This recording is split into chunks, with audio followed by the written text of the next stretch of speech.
दिल्ली शहर में दो दोस्त मोहन और रमन रहते थे, जिनकी दोस्ती बहुत गहरी थी। वो दोनों हर छोटी बड़ी बातों को एक दूसरे को बताते थे। एक दिन मोहन रमन को गले लगाकर बहुत खुशी से बोलता है, रोहन भाई, आज तेरी भाभी हीना ने मेरा प्रपोजल एक्सेप्ट कर लिया। आज तेरा भाई बहुत खुश है। आज तू जो मांगेगा वो मिलेगा, बता क्या चाहिए। रमन, पक्का ना साले, जो मांगूंगा वही देगा, बाद में मना तो नहीं करेगा। मोहन, अरे हाँ, तेरे भाई ने बोला ना, आज तू जो बोलेगा वो मिलेगा। कल फिर हीना के घर जाकर शादी की बात भी तो करनी है, इसलिए जो भी चाहिए अभी बोल दे। रमन, चल फिर अपने अड्डे पर, तुझे तो पता ही है, बिना गला गीला किए हमारी पार्टी कहाँ पूरी होती है। मोहन, हाँ ये तो सही कहा तूने, चल चलते हैं। मोहन और रमन एक बार क्लब में जाते हैं, जहाँ वह दोनों बहुत ज़्यादा ड्रिंक कर लेते हैं। इतनी ड्रिंक करते हैं कि मोहन से तो चला भी नहीं जाता। दोनों इतनी ड्रिंक को ख़त्म करके घर के लिए निकलते हैं। जैसे ही वो दोनों चलने के लिए उठते हैं, मोहन गिर जाता है। फिर रमन उसे संभालता है। रमन, भाई अगर ज़्यादा देर हो गई तो आंटी घर में घुसने नहीं देना है भाई, बता रहा हूँ। मोहन, चल आज गाड़ी तेरा भाई चलाएगा। ठीक है। रमन, साले तुझसे ठीक से चला नहीं जा रहा है, पहले गाड़ी तक तो पहुँच जाबे। नशे में धुत होकर मोहन किसी तरह टेढ़ी मेढ़ी बाइक चलाकर घर के पास पहुंच जाता है, पर तभी वो घर की सीढ़ियों पर जोर से गिर जाता है। अमन, भाई तू ठीक तो है? लगी तो नहीं तुझे? तभी मोहन की माँ लीला वहां आती है और बोलती है, लीला ये क्या हुआ तुझे, ऐसे नीचे क्यों पड़ा है?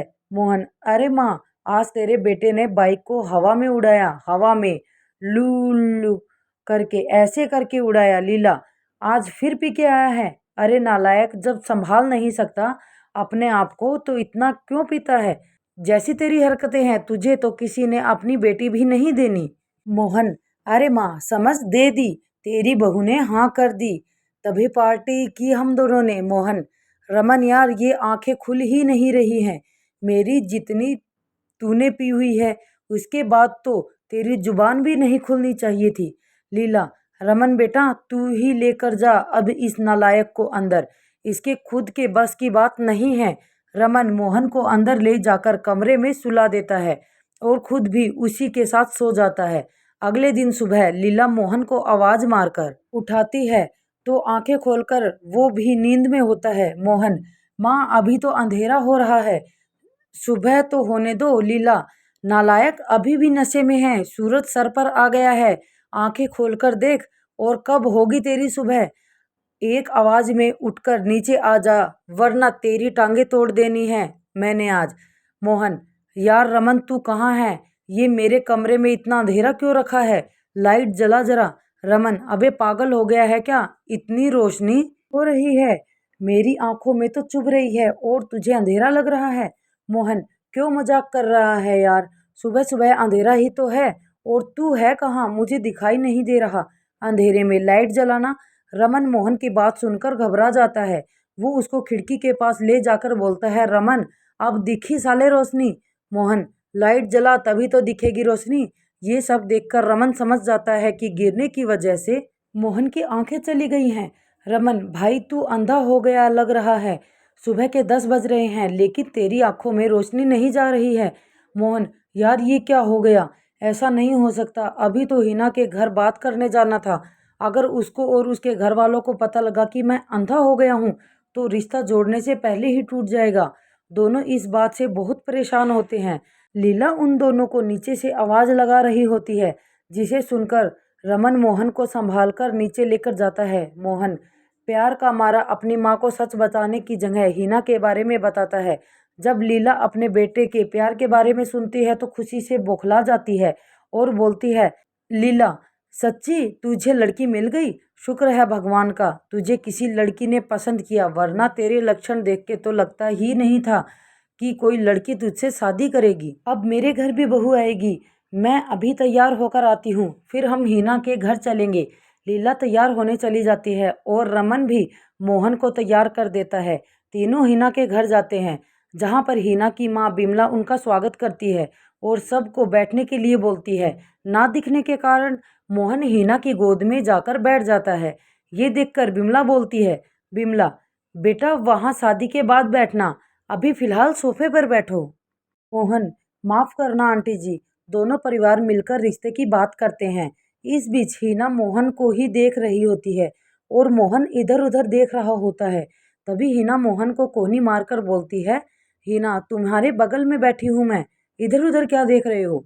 ये सुनकर मोहन अपने मन में कहता है, मोहन मन में, इधर उधर तो तब देखूंगा ना जब कुछ दिखेगा। हे भगवान, इतने समय बाद मुझे मेरा प्यार मिला, वो भी पूरी तरह मिलने से पहले ही आपने मुझसे अंधा कर दिया। हिना, बोलोगे भी आप कुछ या नहीं। मोहन, बेबी पूरी जिंदगी अब तुम्हें ही तो देखना है। दोनों के घर वाले एक हफ्ते बाद की शादी की डेट फिक्स कर देते हैं, लेकिन मोहन अपने अंधेपन के लिए बहुत परेशान था। वो रमन के साथ जाकर अलग अलग डॉक्टरों से बात करता है, लेकिन कोई भी उनकी आंखों की रोशनी वापस नहीं ला पाता। धीरे धीरे शादी के दिन भी पास आने लगते हैं और शादी की तैयारियों में मोहन कोई मदद नहीं कर पाता, क्योंकि वो कुछ देख ही नहीं सकता था। वो अकेले कभी कहीं तो कभी कहीं कराकर गिर जाता था। यह सब देखकर लीला मोहन से बोलती है, लीला ये आंखें क्या किराए पर देकर आया है जो इनसे देख नहीं रहा है तुझे। ऐसा बोलते ही मोहन रोते हुए अपनी माँ का सारा सच बता देता है। लीला, नालायक, तुझे कितनी बार कहा है इतनी मत पिया कर, लेकिन तुझे कहाँ कुछ समझ आता है। तुझे तो पीना जरूरी होता है। देख ले अब अपने पीने का नतीजा। जो उस दिन तूने इतनी नहीं पी होती तो आज अंधा नहीं होता। मोहन, माँ अब हो गई ना गलती, माफ कर दो। लीला, माफ कर दूं? अरे नालायक, मेरे से तो तू झूठ बोल चल जाएगा। कम से कम जिसके साथ जिंदगी बितानी है उसे तो सच बता दे। ऐसे धोखा देने से रिश्ते रिश्ते नहीं जुड़ते। रमन, हाँ भाई, आंटी सही कह रही है। हिना को सब कुछ सच सच बता दे। लीला और रमन की बात मानकर अगले ही दिन वो उसके घर जाता है। वहाँ सभी मेहंदी की तैयारियों में लगे होते हैं। दूल्हे को अचानक अपने घर देखकर बिमला और हिना उसके पास आकर बोलते हैं, हिना, अरे मोहन, तुम यहाँ, कुछ काम था? तुम क्या देख रहे हो? मैं तुमसे बात कर रही हूँ।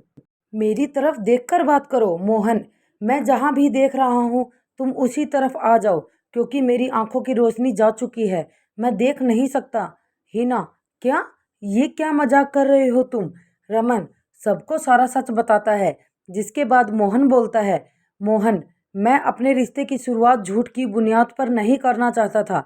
मानता हूँ तुमसे प्यार करता हूँ, पर शायद ये सच बताने के बाद तुम्हें हमेशा के लिए खो दूँ।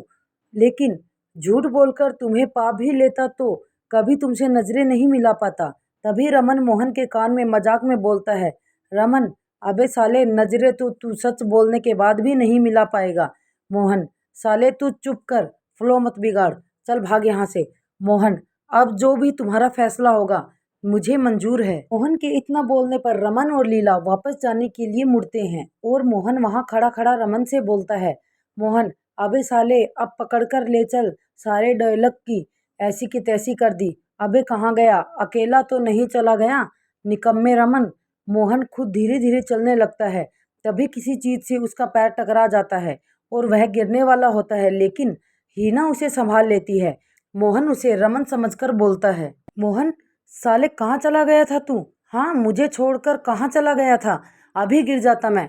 हिना, मेरे होते हुए तुम कभी नहीं गिरोगे मोहन। जिंदगी के इस मोड़ पर मैं तुम्हें अकेला नहीं छोड़ूंगी। मोहन मन में, वाह यार, स्पीच आखिर काम कर ही गई। लव यू भाई रमन, तूने यह लिख कर दी थी। मोहन, एक बार फिर सोच लो हिना, क्या तुम्हें अंधा पति जिंदगी भर के लिए स्वीकार होगा? हिना, हाँ मुझे स्वीकार है। आज से मैं तुम्हारी आंखें बनूंगी। हिना मोहन को अपना लेती है। दोनों की शादी हो जाती है। शादी के बाद हिना कमरे में मोहन का इंतजार कर रही होती है। वह गिरता पड़ता कमरे में आकर बोलता है, मोहन, काश रमन साथ होता, लेकिन आज तो सुहागरात है, आज के दिन तो अकेला ही जाना पड़ेगा। हिना संभाल कर मोहन को बेड पर पास लाती है। मोहन हिना की गर्दन दोनों हाथों से पकड़कर बोलता है, मोहन, अरे यह तुम्हारी कमर इतनी पतली और ऊपर कैसे हो गई? हिना, बेबी वो मेरी गर्दन है, अपना हाथ मेरे हाथ में दो। हिना मोहन के हाथों को अपने कमर पर रखकर बोलती है। हिना, अरे मेरे अंधे पति, यह है मेरी कमर, वैसे मानना पड़ेगा आंखें नहीं हैं, लेकिन रोमांस कूट कूट कर भरा है आप में। मोहन, रोमांस के लिए आंखों की क्या जरूरत? हिना, अच्छा तो किसकी जरूरत होती है? मोहन, रुको अभी बताता हूँ। मोहन हिना को गोद में उठाता है और अंदाजे से बेड पर लिटा देता है। उसके बाद वो दोनों अपनी शादी की पहली रात को एंजॉय करते हैं। इसी के साथ हिना मोहन को अंधे होने के बाद भी अपने पति के रूप में अपना लेती है और मोहन की आंखें बनकर उसकी जिंदगी भर खुशियां भर देती है।